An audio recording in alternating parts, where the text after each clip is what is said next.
আজকে আমি এক্সপ্লেনেশন করতে চলেছি একদম নতুন আর super interesting Korean drama perfect crown নিয়ে।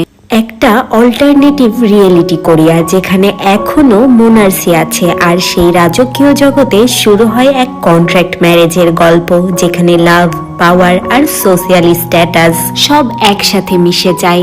আইইউ আর বেইয়ুন ও সিওকের অ্যামেজিং কেমিস্ট্রি আর একটি ইউনিক স্টোরি লাইন এই ড্রামা অলরেডি হাইপ ক্রিয়েট করে ফেলেছে। এখন পর্যন্ত এই ড্রামার একটি এপিসোডই এসেছে, তো আমরা আজকে প্রথম এপিসোডটাই এক্সপ্লেন করব। তাহলে চলো আর দেরি না করে দেখে আসি। ড্রামার শুরুতে আমাদের বলা হয় জোসন যুগ থেকে শুরু হওয়া মোনার্সি সিস্টেম এখনো টিকে আছে কোরিয়াতে। একটা মডার্ন দেশ, কিন্তু এখনো রাজ পরিবারের শক্তিশালী প্রভাব রয়েছে। এরপর কাহিনী চলে যায় 2009 সালে। সেখানে একটি রয়্যাল ইউনিভার্সিটির রেজাল্টের দৃশ্য দেখানো হয়, আর মিনসিউক নামের একজন সেকেন্ড পজিশনে এসেছে, আর ফার্স্ট হয়েছে হিজু, যে আমাদের গল্পের হিরোইন। সে মিনসিউকের কাছে আসে আর বলে, কি ব্যাপার, আবারও সেকেন্ড পজিশন? তুই না এবার আমাকে হারাতে চেয়েছিলি, তো কি হলো? কিন্তু মিনসিউক এখানে কিছুই বলে না। আসলে মিনসিউক সবসময় হিজুকে নিচু দেখাতে চায়, সেই জন্যই হিজু এটা বলল। পরের সিনে হিজু প্রিন্সিপালের অফিসে যায়।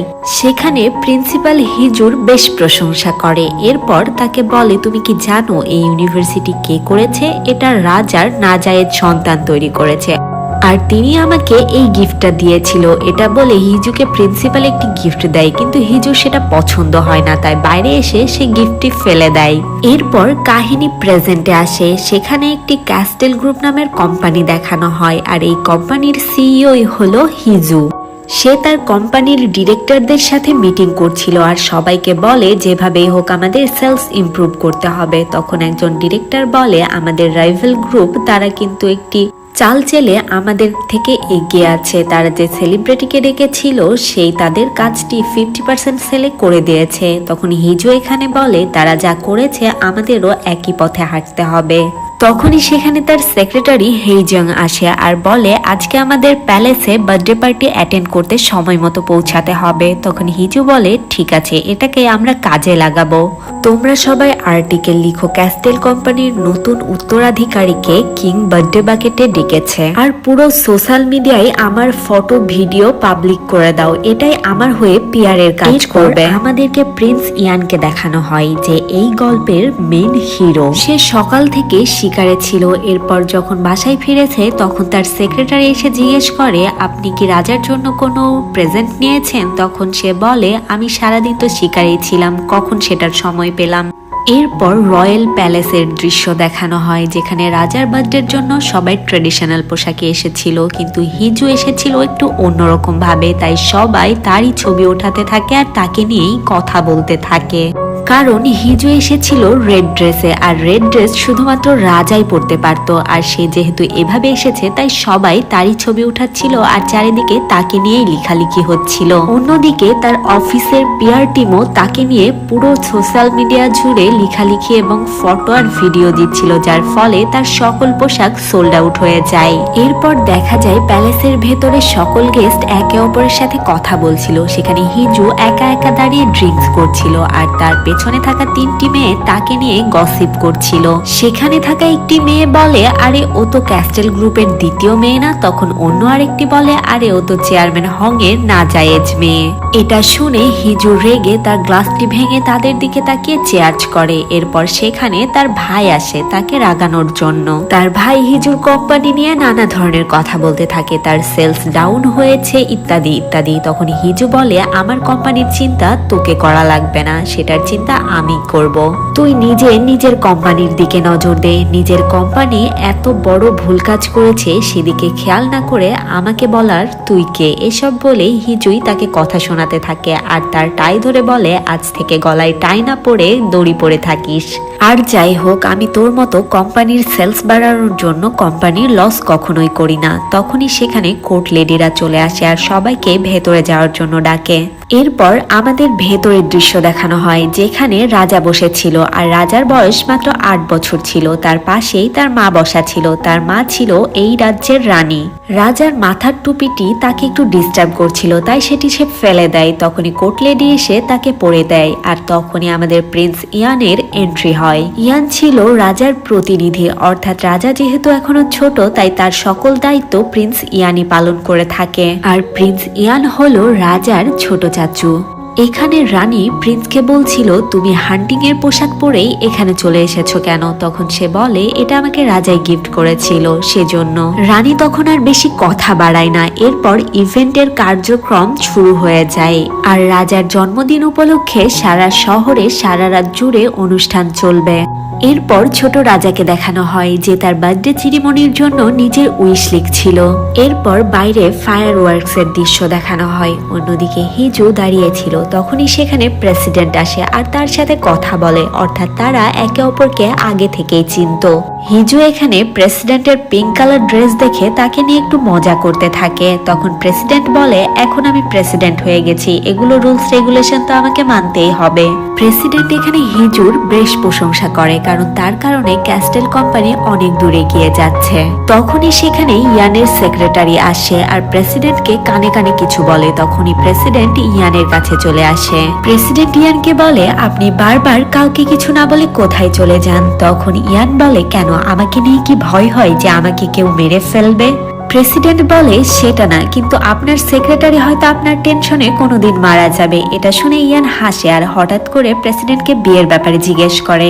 প্রেসিডেন্ট বলে, বিয়ের এত তাড়া নেই। তখন ইয়ান বলে, আমার হয়তো খুব তাড়াতাড়ি বিয়ে হয়ে যাবে, আর আমার যে সকল দায়িত্ব রয়েছে সেগুলো আপনাকেই করা লাগবে, যেহেতু রাজা এখনো অনেক ছোট।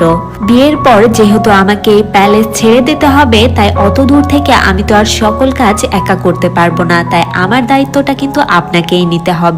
এটা শুনে প্রেসিডেন্ট একটু অবাক হয়। তখনই সেখানে হিজু চলে আসে, অর্থাৎ সে তার ফোনের সিগন্যাল পাচ্ছিল না, কারণ প্যালেসের আশেপাশে সব জায়গার নেটওয়ার্ক ব্লক করে দেওয়া হয়েছে, তাই সে নেটওয়ার্ক খুঁজতে খুঁজতে এই জায়গায় চলে এসেছে। তখন প্রিন্স ইয়ান তাকে দেখে তার নাম জানতে চায়। তখন হিজু বলে, আমি ভুল করে এখানে চলে এসেছি। তখন প্রিন্স আবারও তার নাম জিজ্ঞেস করে। হিজু তখন তার নাম বলে। তখন ইয়ান বলে, এখানে শুধুমাত্র প্রিন্স ফ্যামিলি আর এখানকার স্টাফ ছাড়া কেউ এদিকে আসতে পারবে না, তাই আমি এখানে 1 থেকে 3 পর্যন্ত কাউন্ট করব। তুমি যদি এখান থেকে চলে যাও তাহলে আমি ভুলে যাব যে তুমি এখানে এসেছিলে। হিজু তখন বলে, সত্যি? ইয়ান তখন কাউন্ট করতেই যাবে, তখনই হঠাৎ করে বাইরে অনেক জোরে ব্লাস্টের সাউন্ড হয়। তখন তারা দুইজনেই সেখানে দৌড় দেয়। ইয়ান এখানে অনেক বেশি ঘাবড়ে যায়, কারণ এর আগে এরকমই একটি আগুনে তার বড় ভাই মারা গিয়েছিল, অর্থাৎ প্রথম রাজা। তাই ইয়ান এসে চারিদিকে রাজাকে খুঁজতে শুরু করে। তখনই রানী এসে হঠাৎ করে ইয়ানকে থাপ্পড় দেয়, আর দূর থেকে হিজু সেটা দেখে ফেলে। রানী এখানে ইয়ানকে বলে, তুমি আর কতটা রাজার প্রাণ নিবে? এটা বলতেই পেছনে সেখানে ছোট রাজাকে উদ্ধার করে আনা হয়। তখন রানী সেখানে দৌড়ে চলে যায়। এখানে প্রিন্স ইয়ানকে দেখে বোঝা যায় সে খুব কষ্ট পেয়েছিল। অন্যদিকে প্রেসিডেন্ট সবাইকে বলছিল কোনো ফেক নিউজ যেন নিউজ চ্যানেলে না যায়। এরপর হিজু তার গাড়ির কাছে আসে, যেখানে তার সেক্রেটারি তার জন্য অপেক্ষা করছিল। সেক্রেটারি তাকে বলে, কি ব্যাপার, এত তাড়াতাড়ি চলে আসলেন যে? হিজু বলে, কারণ ভেতরে আগুন লেগে গিয়েছে। সেক্রেটারি তখন আগুনের কথা শুনে বলে, প্রিন্স ইয়ান ঠিক আছে তো? তখন হিজু বলে, কেন, তুমি কি প্রিন্স ইয়ানকে পছন্দ করো? সেক্রেটারি বলে, না, এরকম কিছু না, শহরের চারিদিকে প্যালেসের আগুনের নিউজই হচ্ছিল। তখন সেক্রেটারি হিজুকে জিজ্ঞেস করে, আচ্ছা প্রিন্স আর আপনি তো একসাথে পড়াশোনা করেছেন, তারপরে আপনি তাকে অপছন্দ করেন কেন? তখনই ফ্ল্যাশব্যাকের একটি সিনে দেখানো হয় হিজু তীর প্র্যাকটিস করার জন্য লুকিয়ে প্লেগ্রাউন্ডে আসে, আর তখনই হঠাৎ করে সেখানে প্রিন্স ইয়ান চলে আসে আর হিজুকে তার নাম জিজ্ঞেস করে। তখন হিজু তার নাম আর পরিচয় দেয়। তখন ইয়ান বলে, তুমি কি জানো না 10th গ্রেডের স্ট্যান্ডার্ডের নিচে হলে এখানে আসতে পারমিশন লাগবে? তখন হিজু বলে, আপনিও তো এখানে এসেছেন। তখন প্রিন্স ইয়ান বলে, আমার কাছে এখানে আসার পারমিশন লেটার রয়েছে। এটা বলে সে তাকে পারমিশন লেটার দেখায়। তখন হিজু বলে, আপনি পারমিশন লেটার পেয়ে গিয়েছেন, কারণ আপনি প্যালেসের, আর আমি বাইরের জন্য আমি পারমিশন লেটার পাইনি। আমি এই চাবি চাবিটা এনেছি মিনসুকের কাছ থেকে। ও 9th গ্রেডে পড়ে, কিন্তু তার কাছে চাবি আছে। এখানে আমাদের তিনজনেরই এক্সিবিশন আছে, কিন্তু তিনজনের বেলায় 3 রকম রুলস কেন হবে? তাই আমি নিজে প্র্যাকটিস করার জন্য তার কাছ থেকে চাবিটি নিয়ে এসেছি। তখন প্রিন্স ইয়ান বলে, তাই বলে তুমি চাবি চুরি করে এখানে আসবে? তখন হিজু বলে, আমি এই এক্সিবিশনে জেতার জন্য যা না তাই করতে পারি, কারণ আমি মনে করি প্র্যাকটিস না করে হেরে যাওয়ার থেকে চুরি করে প্র্যাকটিস করে জেতাটা অনেক বেশি ইম্পর্টেন্ট। এটা বলে হিজু সেখান থেকে চলে যায়। এরপর সিন আবার প্রেজেন্টে আসে। এরপর প্যালেসের দৃশ্য দেখানো হয়, যেখানে রানী প্রিন্সের কাছে যায় আর তার কাছে ক্ষমা চায় সেই দিনের ব্যবহারের জন্য। তখন প্রিন্স ইয়ান বলে যে রাজসভার সবাই এই ব্যাপারটা নিয়ে কথা বলেছে, আপনি সবার সামনে কিভাবে আমাকে থাপ্পড় মারতে পারেন, যেহেতু আমি একটি পদে রয়েছি। আচ্ছা যাই হোক, আমি ওদের সাথে কথা বলে নেব, আমি তাদেরকে জানিয়ে দিব আপনি আপনার ব্যাপারটা নিয়ে খুবই লজ্জিত আর আমার কাছে ক্ষমা চেয়েছেন। রানী তখন বলে, কারোরই দেখছি রাজার দিকে নজর নেই, কালকে হঠাৎ করে মহলে আগুন লেগে গিয়েছিল, আর এর আগে যেহেতু আমি আমার ছেলের বাবাকে হারিয়েছি, সেই জন্য আমি খুবই ঘাবড়ে গিয়েছিলাম। এরকম সিচুয়েশনে আমার কি করা উচিত আমি বুঝতে পারিনি। আর এছাড়াও তুমি যেহেতু রাজার অবর্তমানে তার সকল দায়িত্ব পালন করো, সেহেতু তোমার উচিত তার দিকে খেয়াল রাখা। প্রিন্স ইয়ান তখন বলে, এটাও কি আমার দোষ, মহলে আগুন লাগা, আর এটার জন্য আমি এখন কি বা করতে পারি? তখন রানী বলে, আমি যেই মেয়ে ঠিক করে দিব তার সাথেই তোমাকে বিয়ে করতে হবে। তখন প্রিন্স ইয়ান একটু চিন্তায় পড়ে যায় আর সে তার অতীতের কিছু দৃশ্য ভাবে, যেখানে সে ফুল মার্কস নিয়ে তার বাবার কাছে যায় যে এর আগে রাজা ছিল, কিন্তু রাজা তার মার্কসের দিকে কোনো গুরুত্ব দেয় না। সে বলে, তুমি কখনোই ক্রাউন প্রিন্সের পথে বাধা হয়ে দাঁড়াবে না, আর যার ফলে দ্বিতীয়বারের মতো তার টাইটেল চেঞ্জ করা হয়।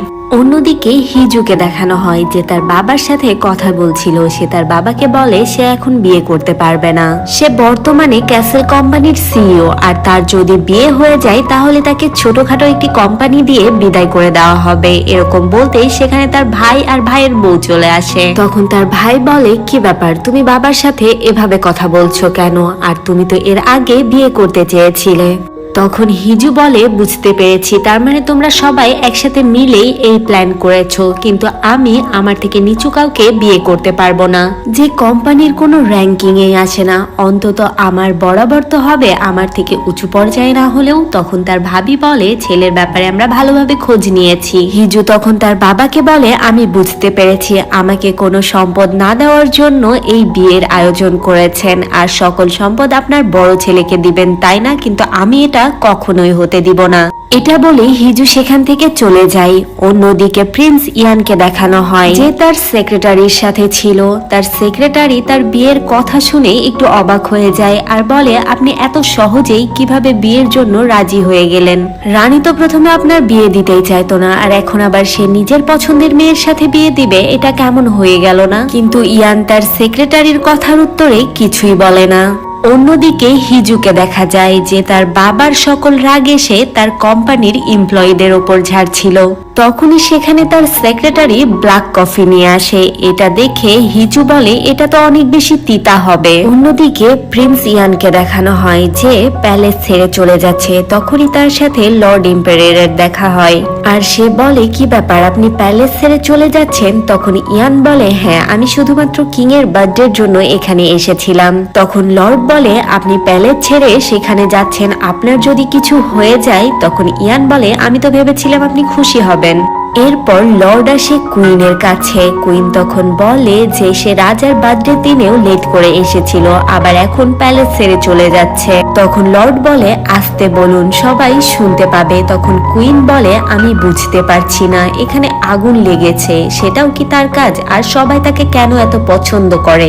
লর্ড বলে, কারণ সে তার বাবা আর ভাইকে হারিয়েছে, এরপরেও সে তার দায়িত্ব সম্পূর্ণভাবে পালন করছে, এই জন্য পলিটিশিয়ানরা তাকে খুবই পছন্দ করে। এদিকে হিজু একে একে অনেকগুলো ছেলের ছবি দেখছিল, কিন্তু কাউকেই তার পছন্দ হচ্ছিল না। সে তার সেক্রেটারিকে বলে, এখানে একটাও হ্যান্ডসাম বা রিচ নেই। আচ্ছা, বিজনেস ওয়ার্ল্ডের কেউ না হলে পলিটিশিয়ানের মধ্যে দেখা যায় না? তখন তার সেক্রেটারি বলে, পলিটিশিয়ানসরা ভালো হয় না, তখন হিজু একটু স্যাড হয়ে বলে, আমি কি বেশি কিছু চেয়ে ফেলেছি? আমার থেকে ওপর লেভেলের ফ্যামিলির সাথে কি আমি বিয়ে করতে পারবো না? কোনো প্রিন্স? তখনই তার কিছু একটা মনে হয়ে যায়। অন্যদিকে প্রিন্স ইয়ানকে দেখানো হয় যে পেন্টিং করছিল। তখনই তার সেক্রেটারি তার কাছে আসে আর বলে, আমি তো আপনাকে আগেই বলেছিলাম বার্থডেতে হান্টিং এর পোশাক না পরে যেতে, এরপরেও আপনি পরে গিয়েছেন। এখন চারিদিকে নিউজ হয়ে গিয়েছে। অন্যদিকে ক্যাসেল কোম্পানিকে দেখানো হয়, সেখানকার এমপ্লয়িরাও ইয়ানের ব্যাপারে কথা বলছিল। তারা বলছিল প্রিন্স ইয়ান বার্থডেতে ইনফর্মাল পোশাক পরে আসার জন্য সবাই তার বিরোধ করছে, কিন্তু পলিটিশিয়ানসরা তাকে সাপোর্ট দিচ্ছে। অন্যদিকে ইয়ানের কাছে তার সেক্রেটারি আসে আর বলে, আপনি সবাইকে বলে দিন এটা একটি ফ্যাশন, এজন্য আপনি এটি পরেছেন, তাহলে আপনি লাইমলাইটেও থেকে যেতে পারবেন। অন্যদিকে হিজু তার সেক্রেটারিকে বলছিল, আমি যদি প্রিন্স ইয়ানকে বিয়ের জন্য প্রপোজাল পাঠাই তাহলে কেমন হবে? এটা শুনে তার সেক্রেটারি বলে, আপনি কি পাগল হয়ে গিয়েছেন? হিজু তখন বলে, কেন? আমি কি তাকে বিয়ের প্রপোজাল দিতে পারবো না? আমার টাকা পয়সা সবই তো আছে, আর আমি কি দেখতে সুন্দর না? আর এখানে তো আমার ম্যাচে আমি কোনো ছেলেই পাচ্ছি না। তখন সেক্রেটারি বলে, আপনি এই ব্যাপারে অন্য কাউকে বলেননি তো? তখন হিজু বলে, না, অন্য কাউকে বলিনি, কিন্তু প্যালেসে তার জন্য প্রপোজাল রিকোয়েস্ট পাঠিয়েছি। এটা শুনে সেক্রেটারি অবাক হয়ে যায় আর বলে, আপনি এটা কি করেছেন? অন্যদিকে প্রিন্স ইয়ানকে তার সেক্রেটারি বলে, আপনার সাথে লর্ড আর প্রেসিডেন্ট দেখা করতে চাই, কিন্তু সে তাদেরকে মানা করে দেয় দেখা করার জন্য। এরপর বলে, আপনার সাথে হিজুও দেখা করতে চাই, তাকেও সে মানা করে দেয়। প্রিন্স কারোর সাথে দেখা করছে না এই খবর রানীর কাছে পৌঁছে যায়। এরপর সেক্রেটারি আবারও আসে প্রিন্সের কাছে আর বলে, আপনার সাথে খুবই জরুরি ভিত্তিতে দেখা করতে চেয়েছে। আর অন্যদিকে আবার প্রিন্স বারবার হিজুর প্রপোজাল রিজেক্ট করে দিচ্ছিল। এতে করে হিজু ভীষণভাবে রেগে যায় আর সে বারবার করে তাকে রিকোয়েস্ট পাঠাতে থাকে। হিজু বলে, কোনোবার আমি তাকে রিজন জানাইনি, এবার আমি আমার রিজন জানাবো। এটা বলে সে প্রিন্সের অনেক প্রশংসা করে আর বলে, আমি অনেক উপকারে আসবো, কিন্তু প্রিন্স এবারও তাকে রিজেক্ট করে দেয়। এতে করে হিজু ভীষণ রেগে যায়। এরপর হিজু একটা প্ল্যান করে যে প্রিন্সের জুনিয়র অ্যালুমিনি পছন্দ, আর সেটার জন্য সে যা নয় তাই করতে পারে, তাই সে এবার সেটাই লেখে। প্রিন্সের সেক্রেটারিও তখন তাকে জানায় যে হিজু কি লিখেছে। তখন প্রিন্স তাকে এবার অ্যাপ্রুভ করতে বলে। রিকোয়েস্ট অ্যাকসেপ্ট হয়েছে দেখে হিজু বেশ খুশি হয়ে যায়। এবার সে রেডি প্রস্তুত হয়ে একেবারে প্রিন্সের সাথে দেখা করতে চলে যায়। অন্যদিকে রানীর স্পাই রানীকে জানায় ক্যাসেল গ্রুপের নাজায়েত সন্তান প্রিন্সের সাথে দেখা করতে এসেছে। প্রিন্স এবার হিজুর কাছে জিজ্ঞেস করে সে কেন তার সাথে দেখা করতে চায়। তখন হিজু একটি রেড এনভেলপ বের করে বলে সে তাকে বিয়ে করতে চায়। আর এখানেই এপিসোড 1 শেষ হয়ে যায়। দেখা হবে সেকেন্ড এপিসোডে। ততক্ষণ পর্যন্ত সবাই ভালো থেকো আর আমার চ্যানেলটিকে অবশ্যই সাবস্ক্রাইব করে দিও। আজ তাহলে এ পর্যন্তই। আল্লাহ হাফেজ।